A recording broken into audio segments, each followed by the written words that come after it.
So thank you everyone for joining this afternoon's call. This is one of our regular social hire question and answer sessions where we look to bring in an expert speaker, an expert source of knowledge about the recruitment sector who can try and field live questions from you alongside myself on really anything to do with candidate sourcing, candidate attraction, social media use, social recruiting techniques, whatever questions, whatever pressing issues you've got in your business at the moment, whether that's a recruitment agency or whether that's an in-house corporate recruiting team. So that's going to be what we're doing over the course of the next hour. And what we found really valuable over the last few of these that we've done is to bring in an external guest and to ask them to just spend the first 5-10 minutes sharing with you some ideas of things they've been doing in their business that are ideas that you'd be able to put to use yourselves and hopefully learn from and take away and make use of immediately. So I'm delighted today that we're joined by Billy McDiarmid, and he is an expert recruiter from Scotland. Many of you will have read Billy's posts before. He's very prolific on social media and really shares very generously of his expertise and the types of tools and tactics that he's using in his business. So if you haven't seen Billy's post before, do certainly have a look at those after the session. But Billy's going to start by sharing some things that they've been doing in their business over the last weeks as ideas you might be able to go away and use yourself. And then we're going to open things up to questions. So one last thing I'd say to you all, please, don't be shy about putting your questions through to us. Billy and I will get to see those. We'll pick and choose some questions to try and field 10-15 minutes from now. And really, the more questions that we get through from you, the better this session is. We only get as many insights as you share questions with us. So don't be shy, and please do use that question box. But Billy, if you're there, can I welcome you on and hand things over to you? Yeah, thanks very much, Tony. Thanks for asking me to take part this afternoon. Good afternoon, everyone. I hope you've all had a great week. Yeah, as Tony very kindly said in his introduction, I'm a recruiter based in Glasgow. I work for a business called HR Consultancy, and we're a recruitment business with about 9 different divisions.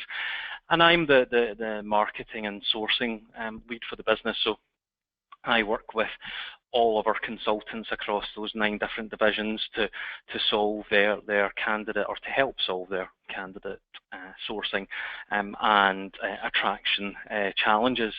What I wanted to do to kick off for the first 10 minutes was talk about something that's really recent and relevant for us. I'm not didn't want to pick a case study from a year ago, something that's maybe a bit out of date, but this is something that we're actually working on just now within one of our divisions. We piloted it with our accountancy and finance team, our industry, our practice accountancy and finance team, who are recruiting for qualified and part qualified accountants, and we're now starting to roll this out to the business, and it's really focused around how we can get email and social media working close together, because I think there's a lot of skepticism about email over the past couple of years as an engagement method with candidates.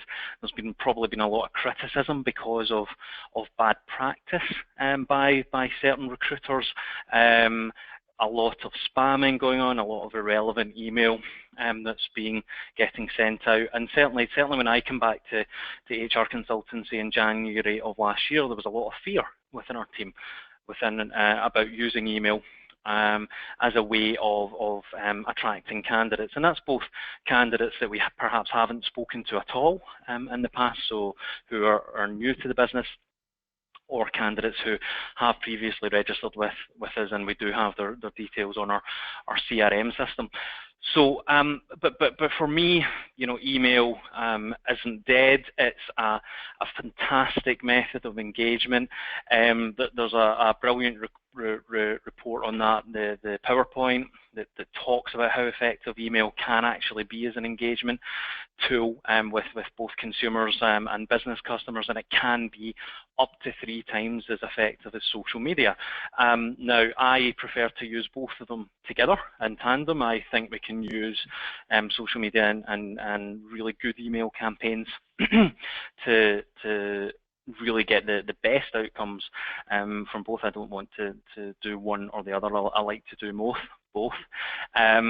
So what I did was I sat down with our team, our practice team, and started to think about their challenges. And their big challenge is about getting new candidates who they've never spoken to before. How do we actually get them involved and start talking to them and start to build that community? Because what they've found is the behaviour of qualified accountants means they're fairly reclusive. They're inherently risk averse. They don't like to put their information online. So actually trying to find a LinkedIn profile or a Facebook profile or a Twitter profile that allows us to get in touch with these individuals and start to build relationships is really, really difficult. What we do have though, and this is a good thing, and this works for accountants, and it works for solicitors, and it can work really well in other regulated industries as well, as we do have lists of qualified accountants, because they have to be registered with a body. In our case, in Scotland, the majority of accountants are registered with ICAS, the Institute of Chartered Accountants in Scotland. For anyone that's listening in from England and Wales, that'll be the Institute of Chartered Accountants in England and Wales, and there's a number of variations across the planet. However, what they all have in common is that people who are qualified accountants will be registered, and hence their information, as long as they're qualified, will be available online for us to actually find.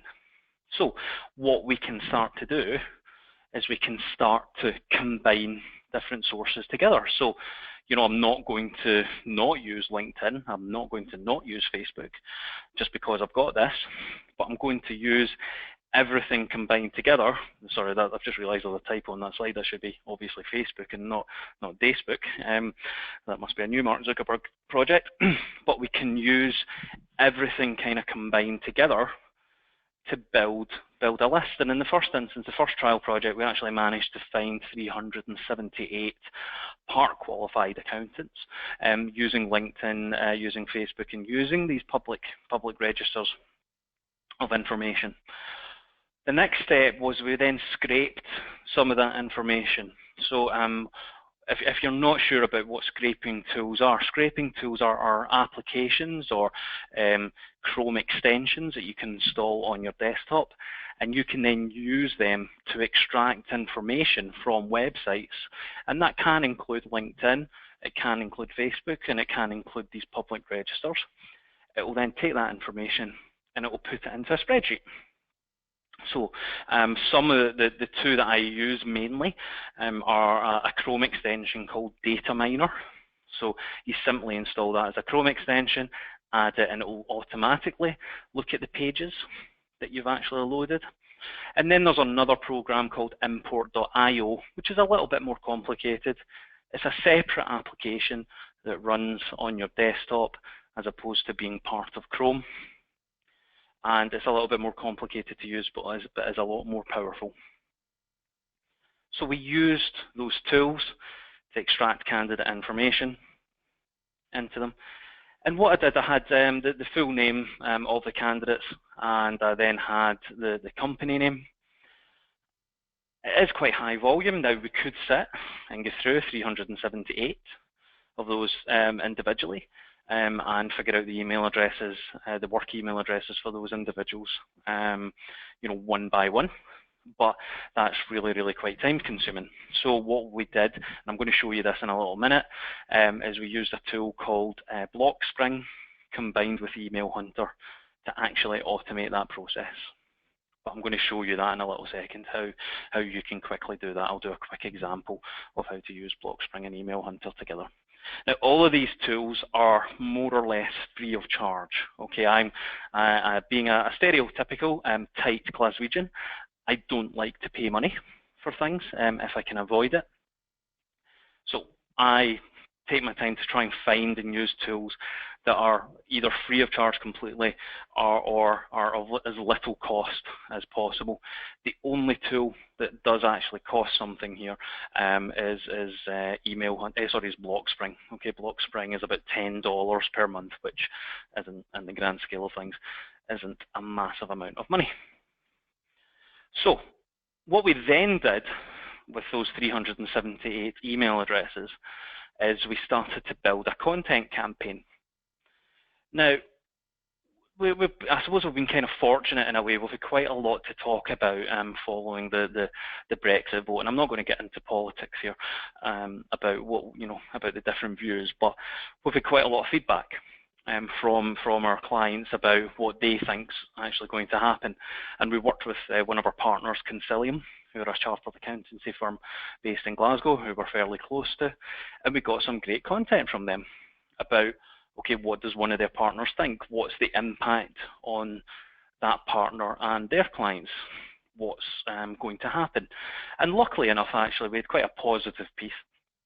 The clients involved with that person, they were quite optimistic in Scotland about what's going to happen post-Brexit, and they were looking at the opportunity that lay ahead as opposed to being sceptical and being negative about things.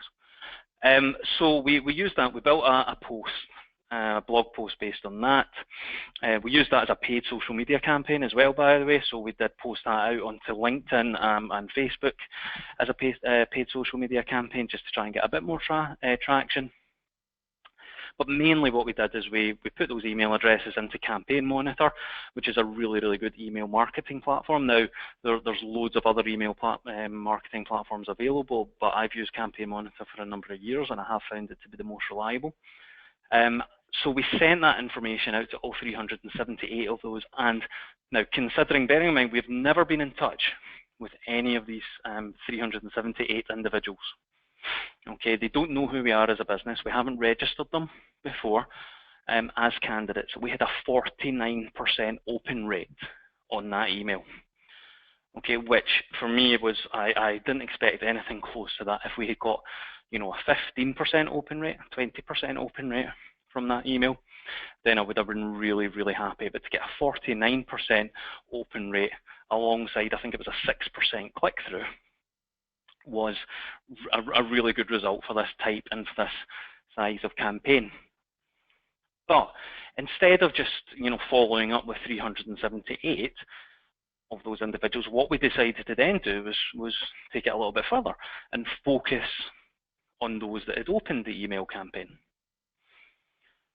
We built a survey using Typeform.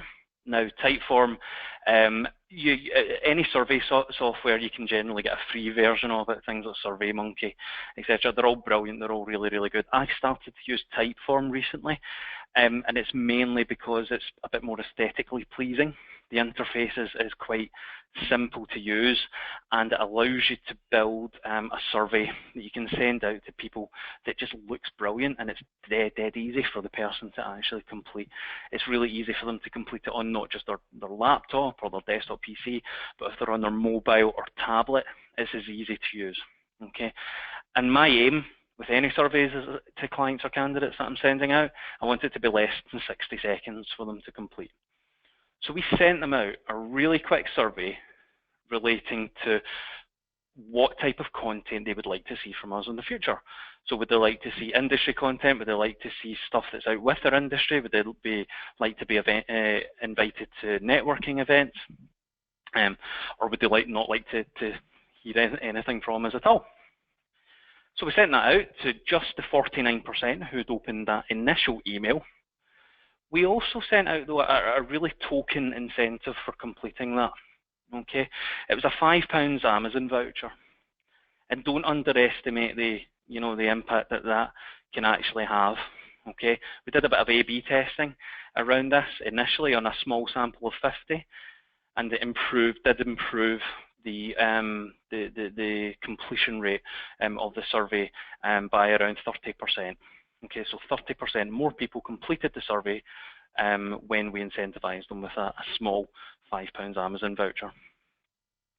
Okay, so from that we got 100 or so responses in type form, and then that allowed us, because we were getting good responses, we started to open up further communication with those 100, and from that campaign, which was completed 3 weeks ago, we now have 12 candidates who will go into pipeline between now and probably June of next year. Because of the industry that it's in, it's a slightly kind of longer pipeline. But to get 12 candidates from something that probably in total was about a day's work to actually complete, and for a cost of around £300, that's a really good return for us. And we'll be able to measure the financial return once we actually start to place these individuals into work. Why did that campaign work? I think it worked for a couple of reasons. It was very targeted. It was a very specific demographic. We focused on the people who we knew had engaged already with the first email. So that was really important. We were just sending it out to everyone and hoping that it would open up. There was always going to be a good chance that the people who opened the first email were going to open up the second email.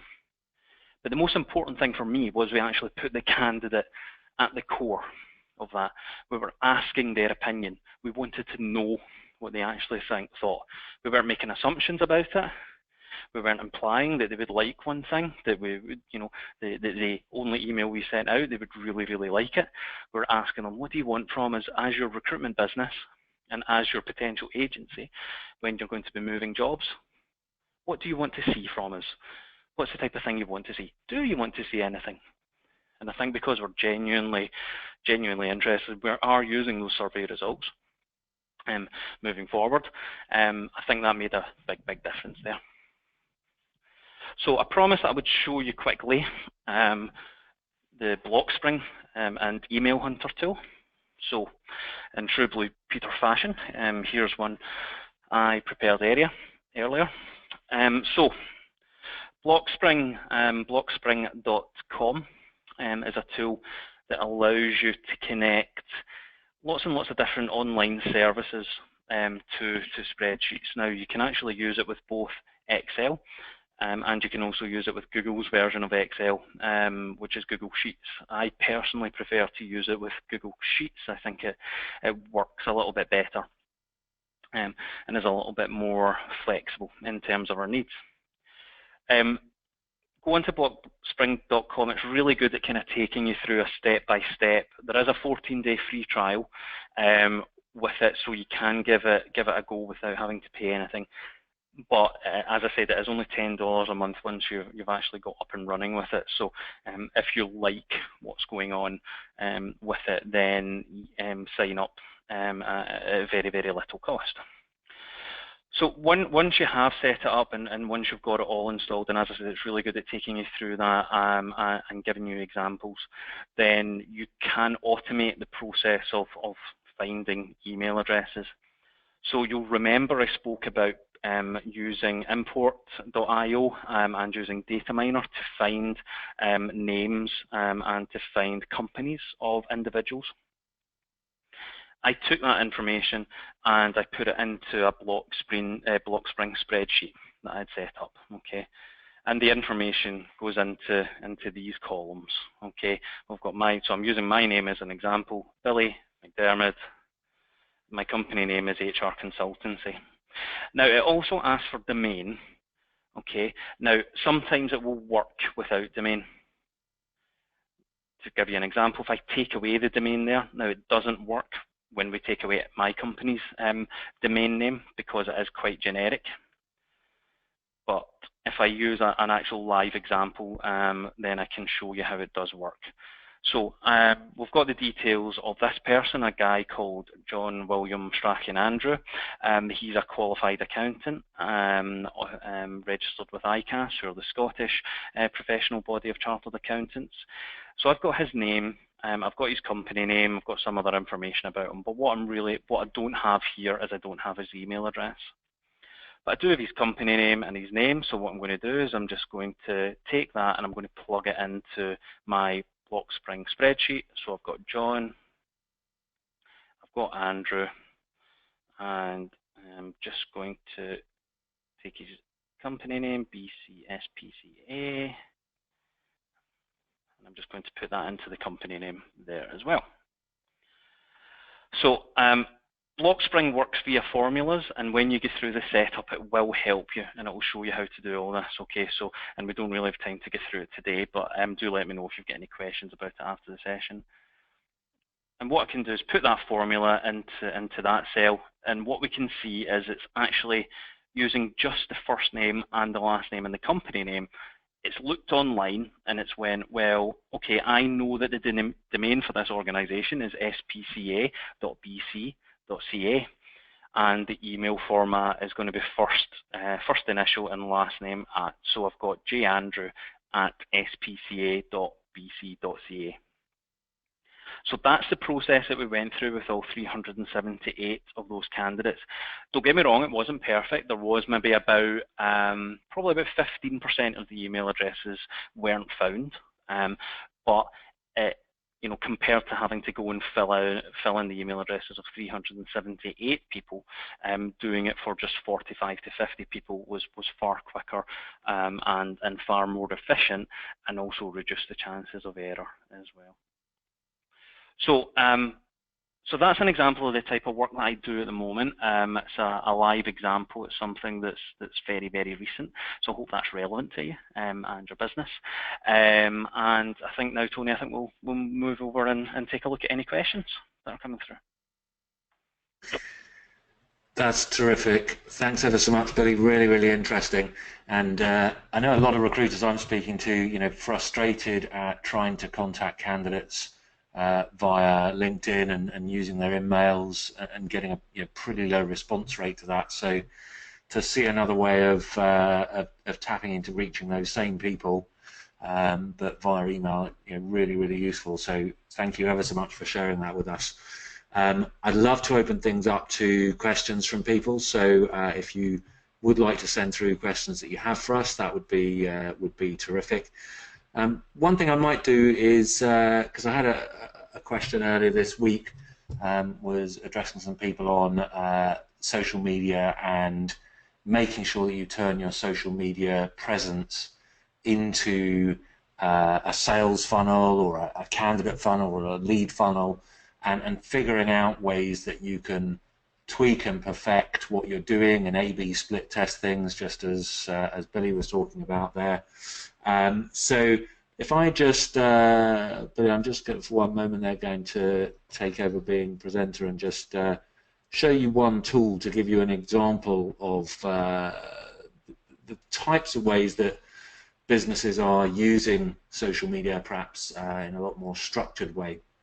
So, and this will be interesting for you because a number of you on the call will actually have come onto this call through having gone through this process. So we talk about, social media sales funnel. What is it that the business wants to achieve? What's the total audience that the business needs to reach in order to hit that goal? And then what steps can we, put in place that will win those people over and that will convert them into doing the thing that we want them to do? And for your business, that might be, registering for an assessment day, or registering to come and meet you at a careers event, or uploading their CV resume onto your database, whatever it may be. A little tool I'll show you here, though, which gives you some ideas about this. There's various variants of this on the market. This particular one's called Cicado. And this allows me to look for people who would be good prospects for our business. It could equally allow you to look for people who would be good candidate prospects for open roles that you're working on. And I set a set of criteria here for what I'm looking for. So people must have talked about certain things. They must have certain keywords in their profile, or negative keywords if there's things that I want to exclude. They must be in certain locations. And having set that, I then get, each time I log into this tool, a whole new suggestion of potential prospects who match that criteria. So in my case, this is looking for people who are recruiters, who run recruitment teams, own recruitment businesses, those sorts of things. And as a team, we can go through and we can approve or decline these people as being of interest to our business. Now, and for those of you who've received this, you'll now recognize this. Once we approve a prospect, they will be followed on Twitter, and that person will then obviously get a notification that we've followed them, which will draw attention to us. We can also choose to add them to a Twitter list, which allows us to follow up with those people and concentrate on building relationships with them. Also, again, you get a notification that that's happened, so it draws your attention to that. We can choose to like their tweet 24 hours later. So for each person here, I've seen their name, their profile, both pulled in from LinkedIn and pulled in from Twitter, and then a tweet that they've shared most recently. So I get quite a lot of information about them to decide if they're relevant. And then when a prospect follows me back, I can automatically send a direct message to them. Now, people say to me, direct messages on Twitter are awful. They're just spam, they're useless. And I totally agree with you for the way that most people use direct messages. As I scroll through my direct messages, thanks for following me, thanks for the follow, really appreciate the follow, often, including things that make it obvious it's been sent by a computer. But what you'll find is if you actually send people personalized messages, so it is to their first name and it is highly relevant to them, you will get absolutely fantastic results from this. So here we said an A/B split test of a message, and we're inviting half the people who follow us back to come and join a social media Q&A session like this one. So a number of you will have come onto the call today having been through that Twitter experience. And then others we invite to join us for another session that we run, which is a webinar on social recruiting approaches. And with that one, we actually invite people to go straight through to a page where they can register for that particular event. Now, this is what I mean and what we help recruitment teams figure out is how to become better and better and better at doing this so that social media becomes a sales funnel for your business, a funnel of candidates or a funnel of client leads, and you can tweak and perfect the messaging that you put out to people. You can tweak and perfect your social media bios, you can tweak and perfect what you're sharing on social media so that all of the numbers that you see start to go up. Okay, so if I look, for example, at reports here for this particular campaign, and let me just pull in here, just going to change the date setting for a moment. So if I go back, let's take this back some way.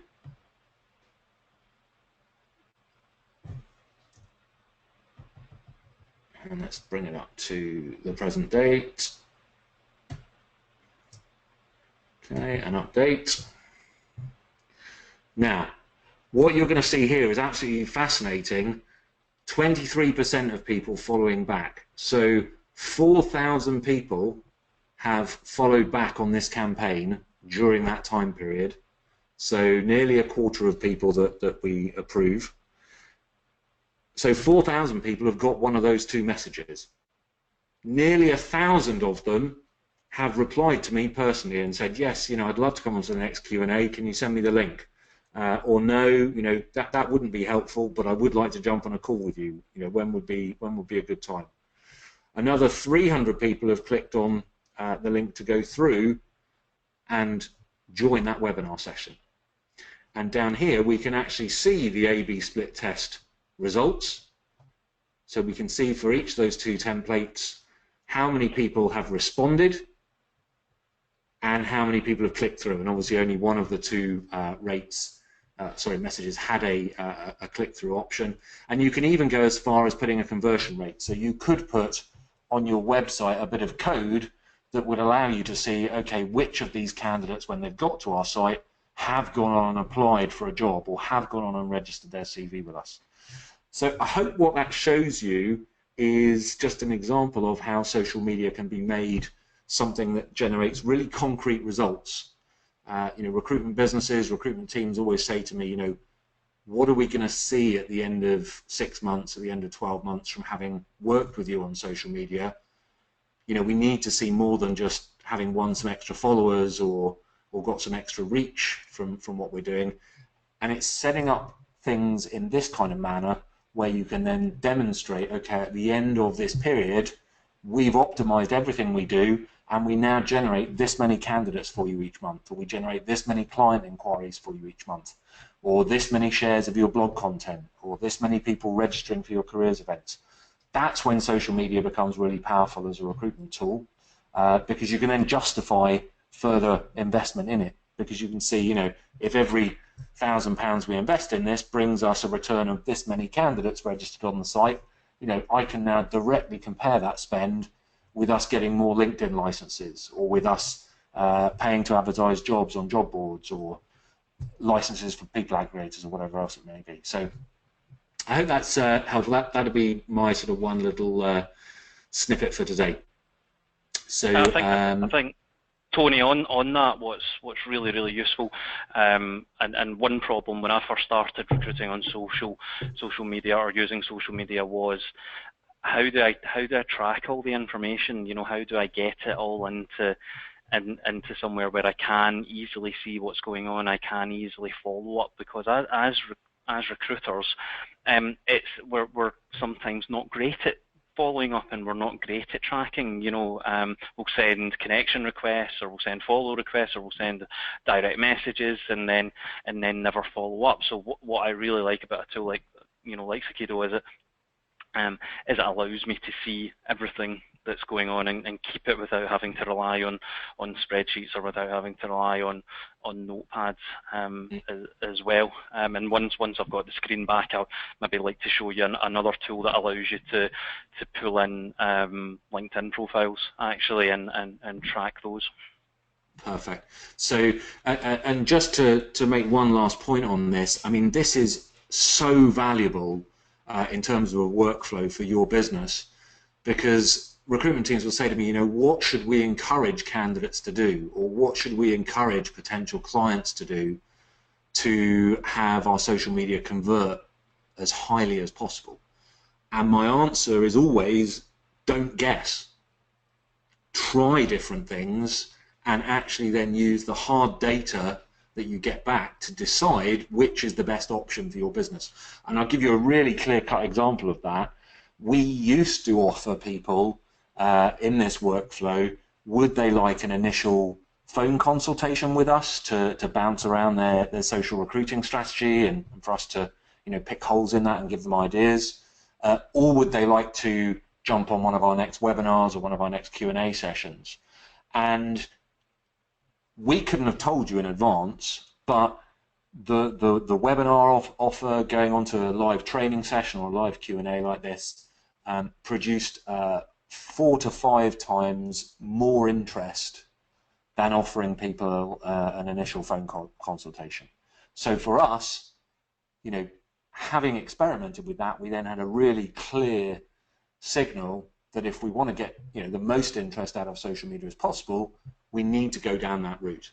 And now we're experimenting with, do people respond best to being invited onto a Q&A session, or do they respond best to being invited onto one of our next training webinars? And this will go on and on over time. That we'll always have a winner, the approach that's producing the best results for us, and then we'll always put that up against a challenger. And over time, there's going to be a challenger that beats the current best approach, and that is how you stay one step ahead of the competition, that you're always improving on the results that you get through data and through tracking everything. So, but Billy, let me make you the presenter again so that you can go ahead and show us that tool you were just referencing. And for everyone on the call, please do send through those questions, and we'll get to those in just a moment. Debbie, you've asked a question, what are your top 3 sourcing tools? And I'll show you the first one just now, which is what I've just been discussing with Tony. So one of the big challenges that we have in the business is because we work, you know, in multiple different sectors, we do quite a lot of high volume sourcing, and trying to keep a track of the profiles that we are reviewing and approaching about either vacancies or approaching for our talent pool is a problem. And actually the biggest problem isn't so much the tracking, it's the accurate follow-up and making sure that every connection request is being followed up in a different way. For me, there's a really, really great tool called Hello Talent. Okay, these guys, I started using this product I think about 18 months ago, after being introduced to one of their product managers. It's a completely free of charge product for individuals to use. Okay, it gives you all the key features without any cost, and we've got a number of people in the business who are now using it. I'm going to need to enable the Chrome extension a second, so sorry, because I use quite a lot of different extensions, I don't have it enabled at the moment. So just re-enabled that just now, and I'm just going to refresh the page. But if I'll use Tony's LinkedIn profile just as an example of this. Once you've installed Hello Talent and installed the Chrome extension, it allows you to import and parse the information that you find about potential candidates from LinkedIn. And it's really, really simple. So I've got Tony's profile in front of me. I click on the Hello Talent extension. Okay, and what I can see there is it's taking Tony's smiling face, it's taking his picture in, it's taking his name. Okay, it's taken the first email address that it's found for Tony, it's taken his job title, his company, his industry, and his location. It's then giving me an option to add this profile to a talent pool. Now these talent pools, I've set up these talent pools in advance. Okay, so you can see here, I've got, I use this for training mainly, as I'm not working on much live projects just now because of the way we're doing things. But 2 live projects at the bottom there that I have been working on over the past 6 months were for potential recruiters for us. So as soon as from that Chrome extension, if I say I want to add that profile into a certain talent pool, so say I'll pick junior recruiters. Tony, I hope you don't take offence at that. I can then attribute a status, so I can say I've to process that, I've selected the person, I've contacted the person, I've interviewed the person, there's an offer being sent, so it starts to go into CRM territory a little bit, but we mainly use it for talent sourcing as we use Firefish software as our CRM of choice. We kind of stick to the contacted and interview section. I can add, so I can say, okay, so brilliant, I've just simply selected Tony. Those are all customizable actually as well, so you can completely change those if you want. And I then click add. Okay, and if I now go into back into Hello Talent, and if I then click on my junior recruiters list there, and I can see that Tony's details have been parsed into it. I can then add more information, so I can assign it to another team member, that profile to another team member. I can add any ratings, I can add a summary, so I can start to put notes, I can even include documents, I can attribute the person, so if I've set up any tags, I can add job profiles, add any dates, and you can see it's automatically given me a link there to Tony's LinkedIn. Now the one thing it doesn't do, which I would quite like it to do, is it doesn't enrich the profile with other social media sites automatically, so it doesn't automatically find Tony's Twitter account. You can add that in manually by clicking add and then typing in Twitter account. So if I type in Tony's Twitter address here, okay, and then hit OK, then I can add that in and the link will be added in, and it gives me some basic information, so it tells me that Tony's got just over 51,000 followers. So, but the good thing is, because I can set this up in such a way that it's got customized statuses, I can put in lots of different information about the candidates, and I can add team members, and it makes it easy for me and my team to track the people that we're finding online, and track the follow-ups that are actually taking place. Now, it does only automatically pull the information in from LinkedIn, but if I were to find someone on Twitter, for example, and I'll just use Tony's profile again as an example. So say I find someone on Twitter, I can still use the extension, so I can still go, oh, there's Tony. I can click on that button.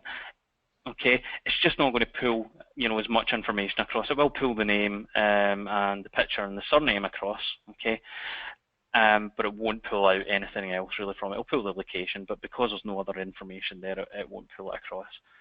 It does have a bit of a deduplication tool in it though, so it can see there that I've actually already added somebody called Tony Restel into my talent pool, so it actually tells me, do I want to link it to that existing profile, and click link, and it'll automatically add in that social media profile to it. Okay. So yeah, that's one of the really, really good tools for tracking and keeping an eye on the follow-ups. And as Tony says, it's all about that return. What are you getting from? In this case, not what you're getting from the cost necessarily, although it will help you track your LinkedIn costs.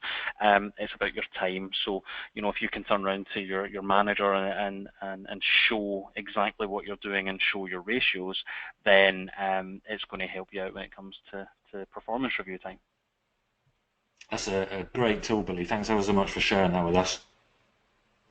I had a question come through by email, which was, how do you go about figuring out which social sites your company should have a recruiting presence on, in terms of reaching the type of candidate demographics that your recruitment team or your recruitment business is interested in? I don't know if that's something you'd have any thoughts on, Billy, or I can certainly take that one. Yeah, absolutely. Again, I'll highlight the whole A/B testing side. Test everything, or to use marketing terminology, experiment with it. Never make assumptions about what the best site will be for you to use. Run tests, assign some budget to trying different things and monitor the results. So depending on the industry that you're working in, you might be better spending money on Facebook paid advertising instead of buying LinkedIn accounts. But you might have to take an initial hit to try it out initially, so you might say, okay, I'm going to assign 1 month's worth of spend to Facebook paid advertising, but monitor the results closely. And as an example of that, actually, we do very little advertising on LinkedIn, paid advertising, either through job adverts or through paid display advertising on LinkedIn, because actually the return isn't that great for the cost. It's very, very expensive compared to social media advertising on Facebook and Twitter. There is one exception to the rule though. Actually, we find it very, very good for generating event attendees. So we run seminars every 6 months, one in Glasgow, one in Edinburgh, for HR professionals. And even if I assign a small budget, and it can be as little as £50, I guarantee, for generating attendees for these events, I can guarantee that I am going to get, for every £10 that I spend, I'm going to get one attendee, one very good qualified attendee to these events. And if I walked out in the street and asked someone, I'll give you a tenner if you come to my event, as long as you're a qualified HR manager, then you would jump at the opportunity to do that. So that to me is money well spent. So measure everything that you're doing. Don't be frightened of trying things.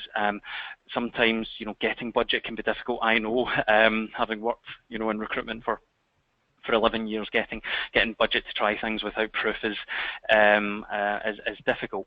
But give it a shot, give it a go, measure the results, see what happens, but don't waste money. Don't spend, if you find something doesn't work, don't repeat it again. I'd completely agree with that. And something else I would suggest you do is set yourself up as a potential advertiser on each social site where you're thinking of investing either time or money. And if you do that, you'll find that you start being presented with all the criteria you can use to select who you want your advert to be seen by. And with most of the social sites, that will allow you to get a very good indication of if you're targeting certain geographies, certain job titles, maybe other demographic info. You'll get a very clear picture of whether those people are on that particular social site or not. And for example, someone was talking to me this week about Snapchat and should they be on Snapchat, and the demographics of Snapchat are extremely skewed towards millennials, towards high school students, college students, and early career professionals. So if that is who you're interested in, then that may have some potential for you. But if you're interested in any other demographics, then that is an example of a social tool that just isn't going to reach the type of audience that you want in the numbers that you're going to want to reach them. So set yourself up as an advertiser on each platform you're thinking of investing time and resource in, and then let the data determine where you're going to start experimenting, because you'll probably find there are certain sites that have a much better reach into that audience than others. Okay, so I'm conscious that we've gone through the 45-minute mark. If there are any other questions anyone would like to have answered, please feel free to ping those through now. Otherwise, I will follow up by sending out a recording of this session beginning of next week, and we'll also put you in touch with Billy as well. So if you've got any follow-on questions for him, very welcome to reach out to either one of us after the session. Any other questions? Otherwise, I shall wish you a good weekend and look forward to getting that out to you next week. I think that's us done, Billy. Great, thanks everyone very, very much. Thanks, Tony, for asking me to get involved, and I hope everyone has a fantastic weekend. Great. Thanks. Bye for now, Billy. Thanks, everyone. Bye-bye.